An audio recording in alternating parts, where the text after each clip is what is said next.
काशीपुर के एक छोटे से गांव में रहते थे श्यामलाल और उनकी पत्नी ममता। उनका एकमात्र बेटा 22 साल का आकाश शहर में पढ़ाई के लिए गया था।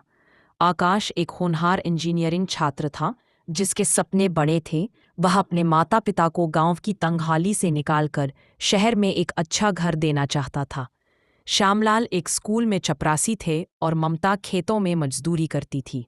दोनों ने अपनी सारी जमा पूंजी आकाश की पढ़ाई पर लगा दी थी, यह सोचकर कि वह उनकी जिंदगी बदल देगा। लेकिन आकाश की जिंदगी में एक नया मोड़ आया। कॉलेज में उसकी मुलाकात नेहा से हुई, एक ऐसी लड़की जो शहर की चकाचौंध और आधुनिक सोच का प्रतीक थी। आकाश और नेहा के बीच प्यार हो गया।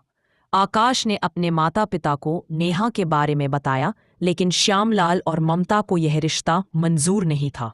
वे चाहते थे कि आकाश गांव की किसी साधारण लड़की से शादी करे जो उनकी संस्कृति और जीवन शैली को समझे। इस बात पर आकाश और उसके माता पिता के बीच तनाव बढ़ने लगा। एक दिन आकाश ने गुस्से में घर छोड़ दिया।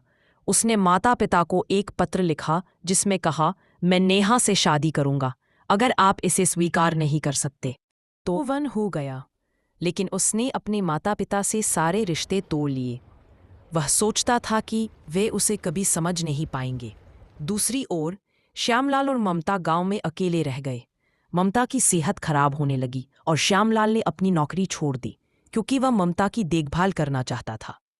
गांव वालों ने कई बार आकाश को खबर भेजने की कोशिश की, लेकिन उसने कोई जवाब नहीं दिया।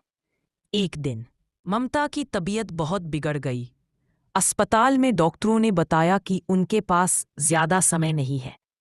ममता की आखिरी इच्छा थी कि वह अपने बेटे को एक बार देख ले। श्यामलाल ने आकाश को फोन किया, लेकिन आकाश ने कॉल काट दिया। आखिरकार ममता ने आकाश का नाम लेते हुए आखिरी सांस ली। उसकी मृत्यु के बाद श्यामलाल पूरी तरह टूट गया। उसने गांव छोड़ दिया और एक आश्रम में चला गया, जहां वह चुपचाप दिन काटने लगा। कई साल बाद आकाश को अपनी गलती का एहसास हुआ।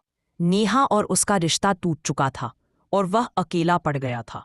उसने गांव लौटने का फैसला किया, यह सोचकर कि वह अपने माता पिता से माफी मांगेगा। लेकिन जब वह गांव पहुंचा तो उसे पता चला कि ममता अब इस दुनिया में नहीं है और श्यामलाल आश